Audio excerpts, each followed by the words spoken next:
आपल्या सर्वांचं मध्य रेल्वेच्या CR माझा या कार्यक्रमामध्ये स्वागत। सर्वात प्रथम आपल्या सर्वांना 77व्या प्रजासत्ताक दिवसाच्या हार्दिक शुभेच्छा।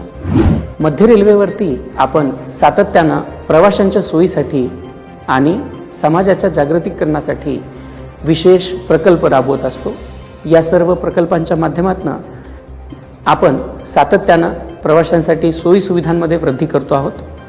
यामध्येच 70व्या अतिविशिष्ट रेल सेवा पुरस्कारामध्ये माननीय रेल्वे मंत्री महोदयांनी देखील याची दखल घेतली आणि यामुळेच मध्य रेल्वेला 5 विभागीय कार्यक्षमता शील्ड आणि यासोबतच 5 कर्मचाऱ्यांना देखील अतिविशिष्ट रेल्वे सेवा पुरस्कारांनी नावाजण्यात आले आहे। आजपासून म्हणजे 26 जानेवारीपासून आपण हार्बर लाईनमध्ये देखील पुन्हा एकदा 14 AC लोकल सेवांची सुरुवात करतो आहोत।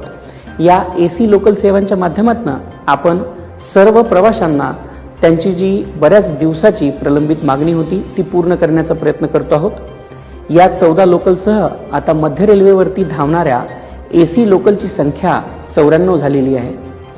भारतातल्या सगळ्यात पहिल्या पुशपुल ह्या पद्धतीने चालणाऱ्या राजधानीला देखील यावेळेस 7 वर्ष पूर्ण झालेले आहेत।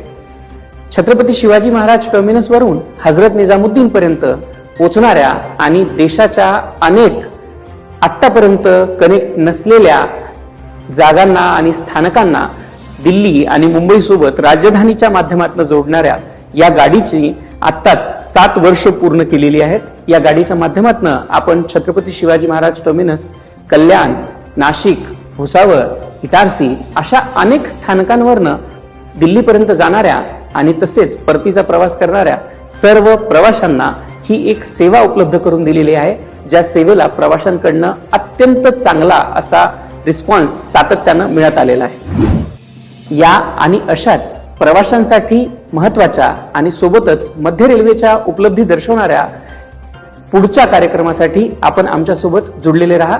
धन्यवाद।